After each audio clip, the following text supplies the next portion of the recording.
உங்க வீட்டு பிள்ளைகளுக்கு இதையெல்லாம் எடுத்து சொல்லுங்கள். நாங்கெல்லாம் படிக்கிற காலத்துல எவ்வளவு கஷ்டப்பட்டோம் தெரியுமா?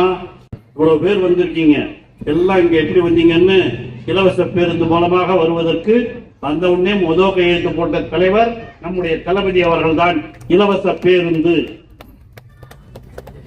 ஆக பெண்கள் படிக்க வேண்டும், இலவச பேருந்து படிக்க வேண்டும். அதே போல நான் வருகிற பொழுது எனக்கு முன்னால் பேசிய தோழர்கள் சொன்னார்கள், காலையில டிஃபனே சாப்பிடாம பள்ளிக்கூடம் போன காலம்லாம் உண்டு. அந்த மாதிரி இருந்தவங்களுக்கெல்லாம் உணவளிக்க வேண்டும் என்று காலையிலேயே படிக்கிற பிள்ளைகளுக்கு டிஃபன் வழங்குகிற திட்டத்தையும் சிற்றுண்டி வழங்குகிற திட்டத்தையும் அறிமுகப்படுத்தி இருப்பவர் நம்முடைய தமிழக முதலமைச்சர் தளபதி அவர். அதுதான் அவருடைய நோக்கம்.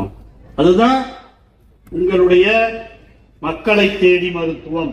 உங்க ஹெல்த் மினிஸ்டர் இருக்கார். அதே மாதிரி இல்லம் தேடி கல்வி.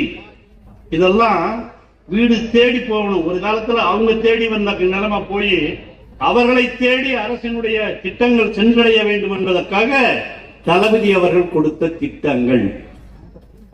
இதெல்லாம் நினைச்சுதான் அவருக்கு பிறந்த நாள் கொண்டாடுறோம்.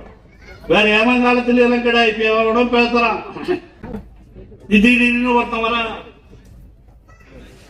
அதுவும் இந்த எதிர்கட்சியில இருந்துட்டு இன்னைக்கு கூட ஒருத்தன் பேட்டி கொடுக்குறாரு. அந்த கூட்டத்தில் போய் கலந்துட்டு வந்து வெளியே வந்து பேட்டி கொடுக்கறத பாத்தீங்கன்னா அதுவும் இந்த ஊர்காரர் தான்.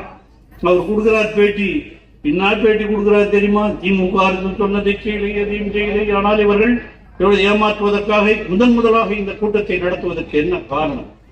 எந்த லூசு புயலாக இதை கேட்பானா? கேட்கிறார் ஒருத்தர். தமிழக முதல்வர் முதலாக நடத்துவதற்கு எல்லாவற்றிற்குமே முதலாக வழிகாட்டி கொண்டிருப்பவர் நம்முடைய தமிழக முதலமைச்சர் தளபதி. அதை பார்த்து கேட்கலாம், முதல்ல இந்த கூட்டம் நடத்த வேண்டிய அவசியம் என்ன? முதல்ல யார் நடத்தணும்? யாரு கேட்கறது தெரியுமா? யார் ஒரு பேர் ஜெயக்குமார்.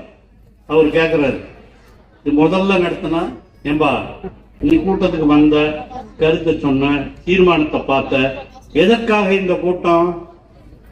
தமிழ்நாட்டை நசுக்கி விடக்கூடாது. நாங்கெல்லாம் படிக்கிற காலத்தில் இருந்து இருக்கிற நம்முடைய சுபவியாக இருந்தாலும் மாசுவாக இருந்தாலும், மாசுவ இளைஞரணியிலிருந்து வந்தவர் தான். அங்கெல்லாம் படிக்கிற காலத்தில் இருந்து அப்பொழுதே இந்திய எதிர்ப்பாக போராடியவர்கள் நாங்கள். அண்ணாமலை பல்கலைக்கழகத்திலே துப்பாக்கி குண்டுக்கு பலியாகி சிறந்தவர் தான் ராஜேந்திரன் அவர்கள். எதற்காக? இந்தி திணிக்கப்படக்கூடாது என்பதற்காக.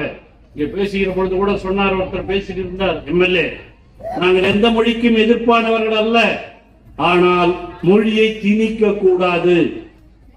தாய்மொழி தமிழ், ஆங்கிலம் பன்னாட்டு மொழி. அதைத்தான் நானும் பல இடங்களிலே சொல்லி இருக்கிறேன்.